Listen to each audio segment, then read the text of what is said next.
நான் உங்களுக்கு social class தான் எடுக்க போறேன். 6th ஸ்டாண்டர்ட் படிக்கிறவங்களுக்கு இது வரும். செகண்ட் டேர்ம்ல யூனிட் 2ல தி கான்ஸ்டிடியூஷன் ஆஃப் இந்தியா அதெல்லாம் நான் உங்களுக்கு எடுக்க போறேன். ஆனா இந்த பாடத்தை நான் உங்களுக்கு எடுக்க போறேன். பாத்துக்கோங்க. அது ஒரு கதை மூலமா உங்களுக்கு நான் ஃபர்ஸ்ட் விளக்குறேன். யாழினியன் சுடரொளி இவங்க 2 பேர் அண்ணன் தம்பி. யாழினியன் அண்ணன், சுடரொளி தம்பி. யாழினியன் 6th ஸ்டாண்டர்ட் படிக்கிறான். சுடரொளி 4th ஸ்டாண்டர்ட். இவங்க 2 பேருக்கும் சுடரொளிக்கு கம்மியான ஹோம்ஒர்க் தான் தருவாங்க. யாழினியனுக்கு நிறையவே தருவாங்க. ஏன்னா அவன் 6th இல்ல. இப்போ அவன் ஸ்கூல் முடிச்சுட்டு 2 பேருமே வராங்க. அப்போ சுடரொளி ஹோம்ஒர்க் சீக்கிரமா முடிச்சிடறான். யாழினியன் என்ன பண்றான்னா அவனுக்கு டெஸ்ட் நிறையவே இருக்கு. அதை எல்லாத்தையும் படிச்சுட்டு இருக்கான், ரிவிஷன் பண்ணிட்டு இருக்கான். அப்ப சுடரொளி என்ன பண்றான்னா ஹோம்ஒர்க் எல்லாம் முடிச்சுட்டு டிவி பார்த்துட்டு இருக்கான்.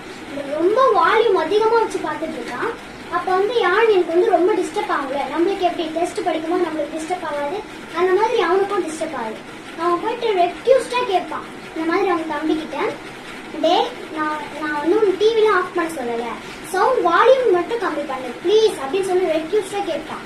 அப்போ சுடரொளிய அப்போ மாட்டேன், நான் கம்மி பண்ண மாட்டேன் அப்படின்றான். அப்போ அவனுக்கு ரொம்ப மைண்ட் டிஸ்டர்ப் ஆயிட்டு அவங்க அப்பா கிட்ட போவான். அப்பா இந்த மாதிரி பாருங்கப்பா, சுடரொளி டிவியோட வால்யூமை கம்மி பண்ண மாட்டான்.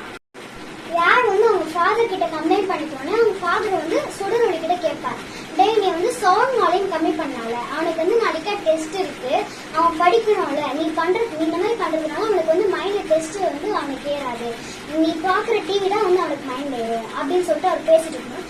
அவன் சொல்லுவான், நானும் கம்மி பண்ணவே மாட்டேன்ப்பா, நான் ஜாலியா பாத்துட்டு இருக்கேன், நீங்க எதுக்கு டிஸ்டர்ப் பண்றீங்க அப்படின்னு சொல்லிட்டு பேசிட்டு இருக்கான். அப்போ அவங்க அப்பா சொல்லுவார், அவனுக்கு ஒரு ரூல்ஸ் இருக்குல்ல, அவன் படிக்கும் போது நீ வால்யூம் கம்மி பண்ணி தானே ஆகணும் அப்படின்னு சொல்லிட்டு அவங்க அப்பா பேசிட்டு இருக்கான். அப்போ சுடரொளி சொல்லுவான், அது எப்படி அவனுக்கு எப்படி ரூல்ஸ் இருக்கோ அதே மாதிரி எனக்கும் இருக்குல்ல, நான் ஏன் டிவி வால்யூம் கம்மி பண்ணணும் அப்படின்னு அவனும் ரூல்ஸை சொல்லுவான். அப்புறமா என்ன ஆகும்னா, சுடரொளி நீ டிவில படம் பாக்குற நேரத்துல யாழினியால பாடல பார்க்க முடியுமா அப்படின்னு அவர் கேட்பார். அப்போ சுடரொளி சொல்லுவான், முடியாதுப்பா, அது எப்படின்னா படம் பார்க்கும் போது அவனால எப்படி பாடல பார்க்க முடியும் அப்படின்னு அவன் சொல்லுவான். அப்போ நீ பண்றது தப்பு தானே, உனக்கு மட்டும் ரூல்ஸ் இருக்கு, அவனுக்கு ஒரு ரூல்ஸா, நீ படம் பார்க்கும்போது அவனால டெஸ்ட்டுக்கு அவனால ரிவிஷன் பண்ண முடியுமா அப்படின்னு அவர் பேசிட்டு இருக்கார்.